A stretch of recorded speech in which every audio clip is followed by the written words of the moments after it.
from New York, Late Night Show with Mike Siddiqui. अस्सलाम वालेकुम and welcome to the show.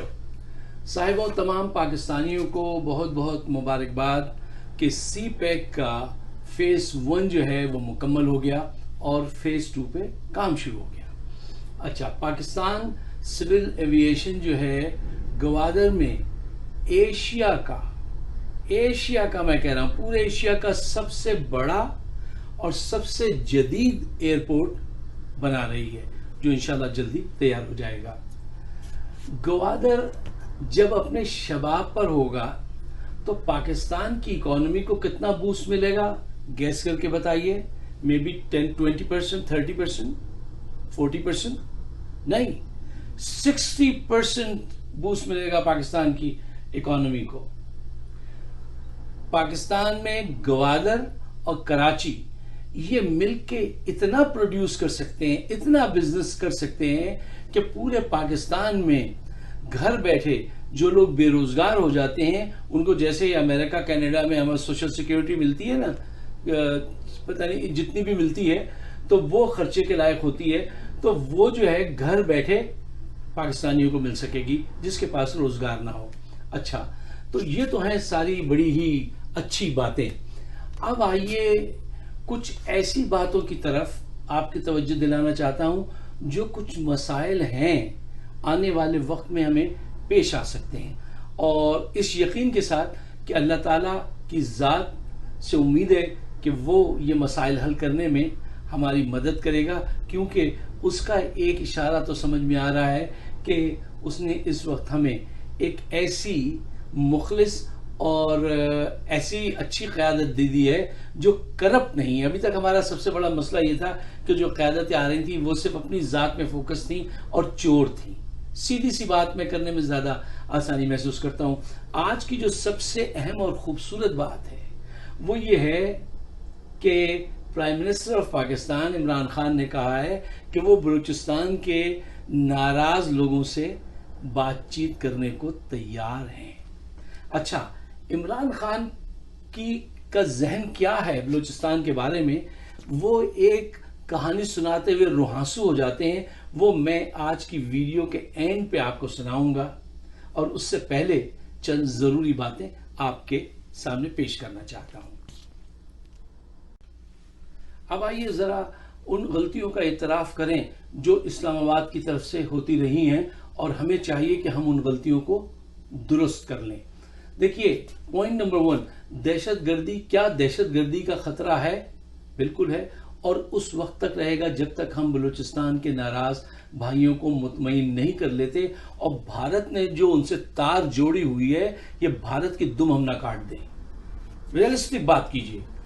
अच्छा, point number 2, हम अपनी गलतियां इतनी ज्यादा दोहराते हैं कि कभी कभी तो मुझे शक होता है कि हमारी अशराफिया, हमारे डिसीजन मेकर जो हैं ये ज़हनी तौर से पूरे नहीं हैं, इनके डीएनए में कोई मसला है, शायद कुछ प्रॉब्लम है।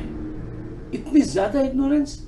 वो किसने कहा था कि आज के इंफॉर्मेशन एज में अगर कोई अपने आप को हकायक से दूर रखे तो that is his choice. By choice आप इग्नोरेंट हो सकते हैं इस दौर में। क्यों?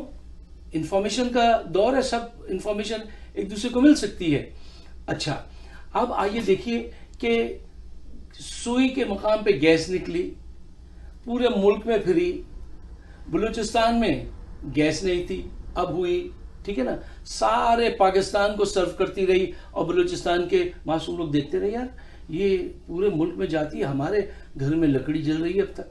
अच्छा, अब आइए, ये माजी का किस्सा है, आप सब जानते हैं अच्छी तरह से। इससे होता क्या है, इससे ज़हनों में शुकूक व शुबहात पैदा होते हैं, ठीक है ना, और ख़ास करके वो सुबह पंजाब को पाँव उसके पाँव पकड़ लेते हैं। एक आम पंजाबी का इससे कोई ताल्लुक़ नहीं होता। एक आम पंजाबी भी वैसे ही भूखा है जैसे दूसरे तमाम सूबे के कमज़ोर और गरीब लोग भूखे हैं। इस तरफ नहीं सोचते। जो ब्यूरोक्रेसी है ये एक ऐसे बदमस्त हाथी हैं कि इनका इलाज होना चाहिए। अच्छा, अब आइए ज़रा सोचिए कि सी पैक के पैसे से हमने ऑरेंज ट्रेन बनाई, पैसा सी पैक का है, कोयटा में उसका कोई स्टॉप नहीं है, कोयटा की तरफ वो नहीं गई। अब बताइए, ये भारत जो रिसर्च करके गाइड करता है वो क्यों नहीं गाइड करेगा? लोगों की ये बात समझ में क्यों नहीं आएगी कि पैसे सीपैक के हैं और कोयटा में कोई स्टॉप नहीं है, ये यहां पे चल रही है, वहां नहीं चलेगी, तो क्या होगा? पॉइंट नंबर 3, जब कोई बलोची लाहौर, इस्लामाबाद, कराची के मॉल्स देखता है तो वो क्या सोचता होगा? हमें और आपको सोचना चाहिए कि वो क्या सोचता होगा। तो उसके साथ क्या हो रहा है? उसके साथ जो हो रहा है उसमें बहुत बड़ा हिस्सा उनके सरदारों का है, इस्लामाबाद का है, इन दो का बहुत बड़ा हिस्सा है। लुक, देखिए, ये बात हम जानते हैं, अब हम पे फर्ज है कि हम इस बात को आगे बढ़ाएं और बताएं कि तुम्हारा हक जो है वो फेडरल गवर्नमेंट के साथ साथ उससे ज्यादा उन बलोच सरदारों ने मारा हुआ है, जो पैसे लेके सड़क नहीं बनाते, स्कूल नहीं खुलने देते और खुद अय्याशियां करते हैं लंदन, इंग्लैंड, न्यूयॉर्क, हर जगह। उनका भी बड़ा हिस्सा है, उनको आप वो नहीं कर सकते। उन्होंने इनको एक वो बना रखा है, इशू बना रखा है, और इससे पैसे बनाओ। तो और इस्लामाबाद की भी बहुत गलतियां हैं जो मैं आपको बता रहा हूं। देखिए, एक और अहम फैक्टर, इन्वेस्टर कहां इन्वेस्ट करता है? जहां उसको ये फिक्र ना हो कि यहाँ पे जंग होगी या फसाद मचेगा। वो तो ये चाहता है कि जल्द से जल्द जो है वहां प्रोडक्शन हो तो मार्केटिंग हो, सेल्स हो तो प्रॉफिट हो। और अगर इसमें रखना पड़ेगा तो क्या होता है? इन्वेस्टर वहां से भाग जाता है। अच्छा, भारत और पाकिस्तान के तमाम दुश्मन यकीनन ये चाहेंगे कि गवादर के अंदर अमन जो है उसको वो टाइम टू टाइम बर्बाद करते रहें और ये खेल पाकिस्तान का जमने न दें। भारत के थिंक टैंक इस बात पे बैठ के रिसर्च करते हैं और गाइड करते हैं अपनी हुकूमत को कि किस वक्त क्या इशू बनाना है, किस ग्रुप को कितने पैसे देने और कैसे सपोर्ट करना है। अगर आपको इन सब बातों का इल्म है तो उसका कुछ इलाज कीजिए, सोचिए। देखिए, अपने बलोच भाइयों को यह बताना हमारा फर्ज है कि भाई, भारत तुम्हारा दोस्त नहीं है, वो तुम्हारा भला नहीं, हमारा नुकसान चाहता है, तुम्हारा नुकसान चाहता है, पाकिस्तान का नुकसान चाहता है। वो इसलिए तुम्हें सपोर्ट करता है क्योंकि उसकी दुश्मनी है पाकिस्तान की पैदाइश से लेकर आज तक। इस वजह से वो तुम्हें ये राहें दिखाता है और तुम अपनी कुव्वत जो है वो लड़ने भिड़ने, अपने लोगों को मरवाने के बजाय उनके लिए इख्तियारात हासिल करो, ज्यादा से ज्यादा मरात उन तक पहुंचाओ और खुद भी वो मरात हासिल करो। तुम्हारा हक बनता है ये, और इसके लिए पूरा पाकिस्तानी मीडिया, पूरी पाकिस्तानी कौम बलूचों का साथ देगी। ये बात मैंने देखी है। अगर आप जितना कसूरवार हम पंजाबियों को ये वहाँ अक्सर मार देते हैं, बलूचिस्तान में काम करते हुए मारा था, यकीन कीजिए मैं अपने बलोच भाई उसको सच और हक के दिल की बात बताता हूँ। एक आम पंजाबी से अगर जाके ये कहा जाए ना कि तुम्हारे जिस्म से एक बाजू काटा जाएगा और वो एक बलोची को दे देना है पाकिस्तान की खातिर, तो कहेगा पाजी कट लो। एक आम आदमी का दिल और उसकी नीयत, उसका रिएक्शन ये है। ये डिसीजन मेकर जो भंग पी के सोए हुए हैं ना, जो गलतियों पे गलतियां करते हैं, इनको जगाने की तकदो करनी चाहिए। अच्छा, देखिए, इमरान खान जो है वो एक अमल पसंद, हकीकत पसंद आदमी है, और एक स्टोरी वो सच्ची वाकया है वो बताते हुए वो अक्सर रुहासू हो जाते हैं। वहां से अंदाजा लगाइएगा, ये आदमी चूंकि बहादुर है, निडर है, हकीकत पसंद है, अमली आदमी है, ये इंशाल्लाह बलूचिस्तान का मसला अल्लाह ताला के करम से इनके दौर में ये हल करेंगे। अच्छा, वो वाकया ये है जो अपनी तकरीर में और निजी महफिलों में भी वो बता चुके हैं कि बलूचिस्तान में एक जगह तूफान आ रहा था बहुत बड़ा रेत का, तो लोग अक्सर वहां से माइग्रेट करके दूसरी जगह चले जाते हैं। वो दूसरी जगह एक खानदान गया, तो एक औरत जो है वो बैठी रोए जा रही थी, तो उसके शौहर से पूछा कि ये तुम्हारी बीवी इतना क्यों रोती है, ये इसको चुप कराओ, क्यों नहीं चुप होती?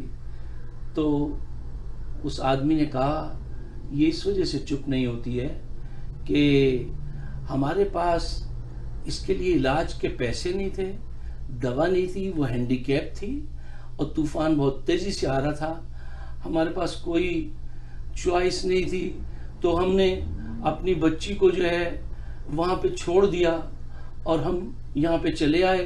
अब ये उस माजूर बच्ची को जो तूफान में मिट्टी के धस गई होगी, उसको याद कर करके रोती है, ये उसकी मां है।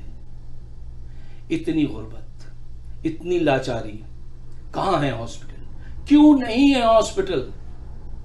पूछिए नवाज शरीफ से, अपना इलाज करने बाहर भागते हैं। पूछिए जरदारी से, ये जो नोचते रहे हैं, जो जायदादें बनाते रहे हैं पेरिस में श्रे महल और यहां फ्लैट्स और ये सारी प्रॉपर्टीज, अपना इलाज बाहर, और कौम की हालत ये, इनको तो इस बात का इल्म भी नहीं होगा इन कहानियों का, और ना ये दर्द इस तरह से महसूस किया होगा इन्होंने जिस तरह से इमरान खान महसूस करते हैं और वो उसको बताते हैं। उनके दिल में ये जज्बा है, वो बलोचों से बहुत प्यार करने वाला आदमी है इमरान खान। इंशाअल्लाह ताला अल्लाह ताला उन्हें ये कुव्वत देंगे, ये हिदायत देंगे, ये रास्ता दिखाएंगे कि ये मसला जो है हल हो और गरीबों के लिए कोई बेहतर काम हो। हमारे लोगों को तो कहां कुछ तारीख तक नहीं पता, पॉलिटिशियंस को नहीं पता है, बड़े बड़े जो आपके सूडो इंटेलेक्चुअल्स हैं इनको नहीं पता है।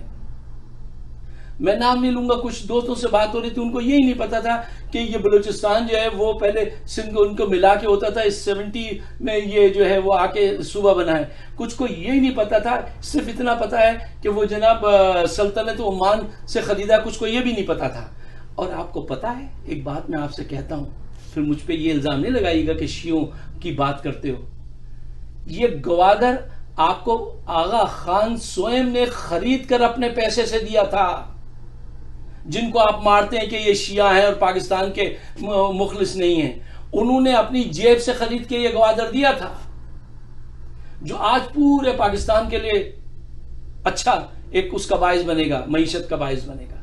तो बराए मेहरबानी इस फिरका बंदी से ऊपर उठिए, इस नस्ल परस्ती से ऊपर उठिए, इंसानियत की बात कीजिए, आगे बढ़िए, रास्ता छोड़िए, आगे आगे चलिए, वरना कुचले तो जा रहे हैं हर जगह। देख तो रहे हैं आप बर्मा में कैसी बेइज्जती होती है, कैसा 4 साल का बच्चा डूबता है पानी में, पूरी दुनिया ने वो फोटो देखा है। फलस्तीन में क्या होता है, हर जगह तो रसवाई है। अब समझ जाइए, अगर आपको मेरी बात समझ में आती है तो उसको शेयर जरूर कीजिए। आप सबका बहुत बहुत शुक्रिया।